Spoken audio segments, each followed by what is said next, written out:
Hi again, Captain Peter Cutsey with video number 3 in the series of self-briefings. Today we're going to cover the CDU pre-flight procedure. Normally, the first officer will be doing this while the captain is walking around the aircraft. So let's get right into it. We'll have a look at the FCOM, and the FCOM states that the CDU pre-flight procedure may be accomplished by either the captain or the first officer. These are the steps in the FCOM. We'll break it down into a PowerPoint that's a little easier to look at as we are proceeding with it. Note, once seated, copy the current ATIS as you will require the information for the performance entries later in the procedure. Start the CDU pre-flight procedure anytime after the preliminary pre-flight. The initial data and navigation data entries must be complete before the flight instrument check during the pre-flight procedure. Of course, you need to get an altimeter setting and other things. The performance data entries must be complete before the before start checklist. The captain or the first officer may make CDU entries. However, the other pilot must verify the entries.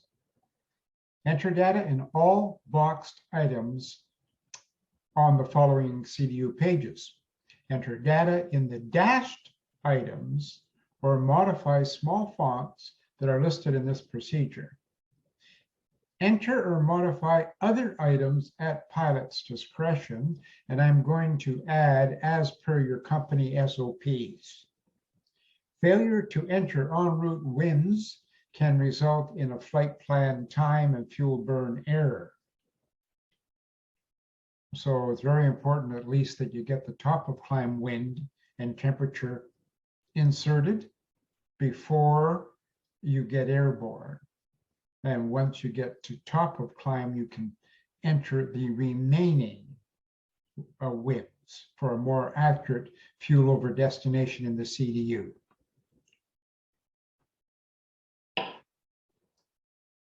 Ident page, verify that the model is correct, verify that the engine rating is correct, and verify that the navigation database, that is the effective database, is current. Let's go and do that now. We've got a blown up portion of the CDU on the left side of the screen. Going to the ident, the model, that is correct, the rating 26K, and the nav database that is active, 21st of April to May 18th, 2022. Check.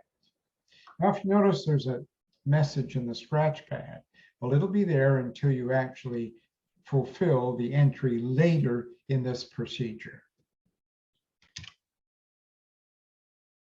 Now we'll go to the pause init page and verify that the time is correct, and then we'll enter the present position on the set IRS pause line. Use the most accurate latitude and longitude. Use your GPS if you have it configured on your airplane. Pausing it, and we'll say that this position is the GPS position. So we've entered it, and we've checked the time. The time checked, and we've entered the position. Next, we'll go to the route page, enter the origin, and then we'll enter the route. And then once we've done that, we'll come back and enter the flight number and activate and execute the route.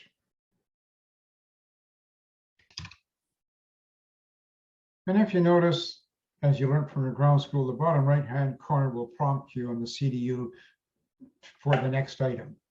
So enter the origin.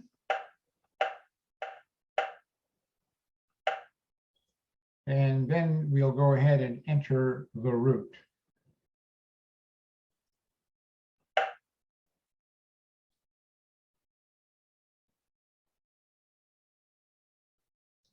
The destination is Heba, H-E-B-A. And once we've done that, we actually get the point of departure, OMDB, on screen. And if you notice, we're in the plan mode. That's the mode that you should be making the entries in. So in order to get the route, you have to make that selection. And now you can enter the route from the flight plan. Here's a copy of a flight plan off of Dubai, runway 30 right, the SEMPA 1F. On this database, effective, it's a SEMPA 2F to SEMPA, then November 571 to Al Bob.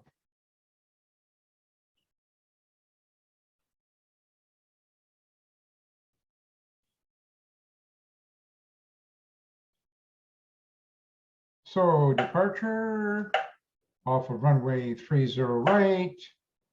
And if you notice, the runway is now on the screen. The SEMPA 2 Foxtrot is what we've selected. And if you notice, we have that to SEMPA. So that's why it's important that you follow it in the plan mode.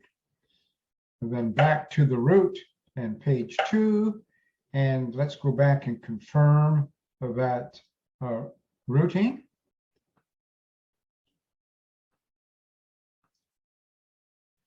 And we are looking at November 571. So November 571 and to Al Bob. We'll just confirm that to make sure that that is correct. To Al Bob, it is, in fact.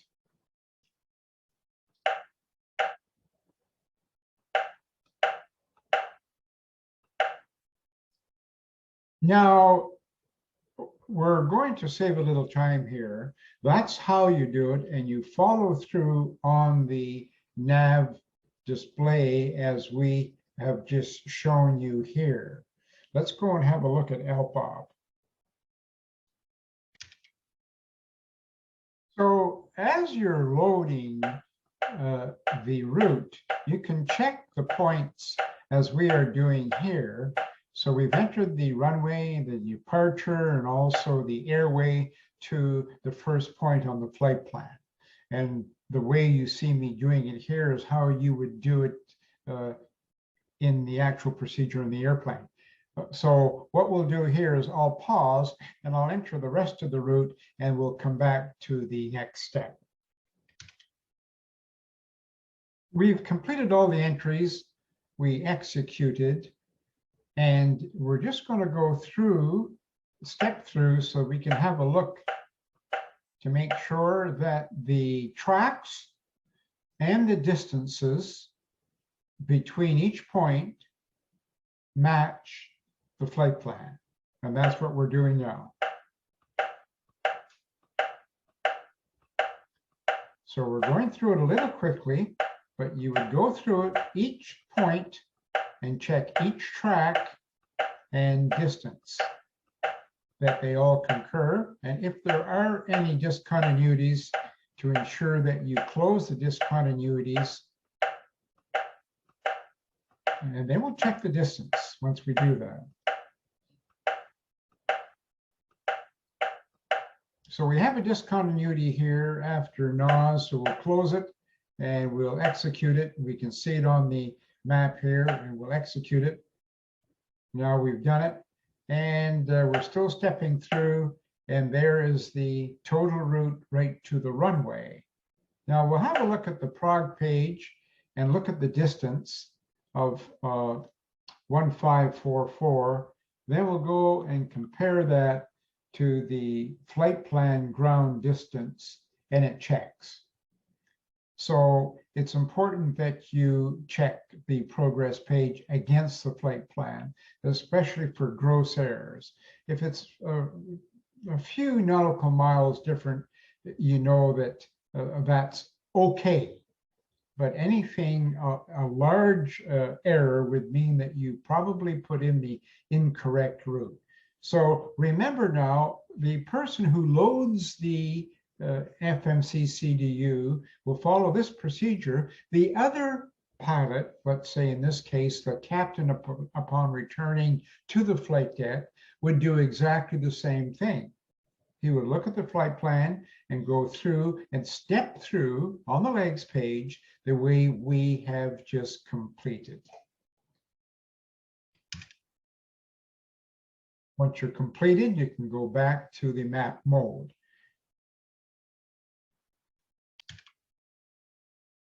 We'll just change the map mode to the smallest scale, and the tip of that triangle here, which is the airplane symbol, is our position at Terminal 2. And there is our departure runway. Now selected center, so the center mode, so we have a picture in front and behind us. Follow your company SOPs. So as far as the route is concerned, the loading is complete and it checks OK. Now you'll notice on the CDU that we are now prompted to go ahead in the right-hand corner, the PRE FLIGHT. So we'll do those items. In this case, cost index 24 and the minimum reserves. Now, make sure that you type in all the numbers and let the FMC round it. Zero fuel weight, we're going to go ahead and enter it here. The estimated zero fuel weight.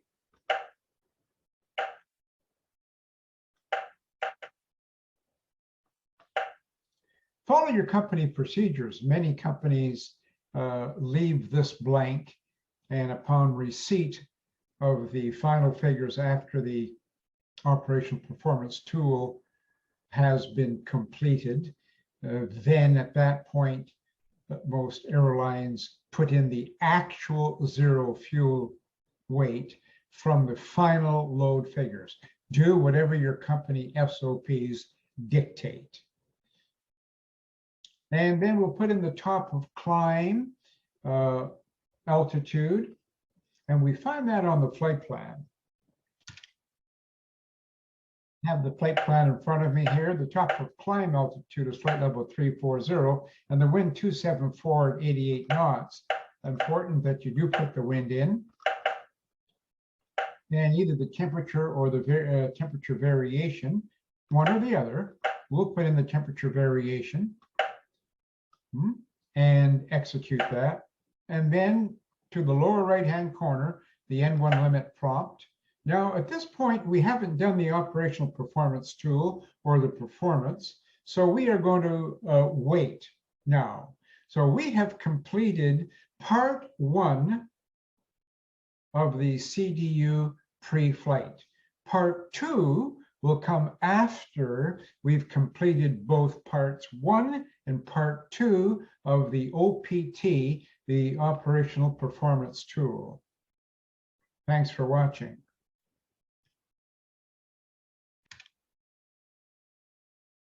I'll see you in the next video.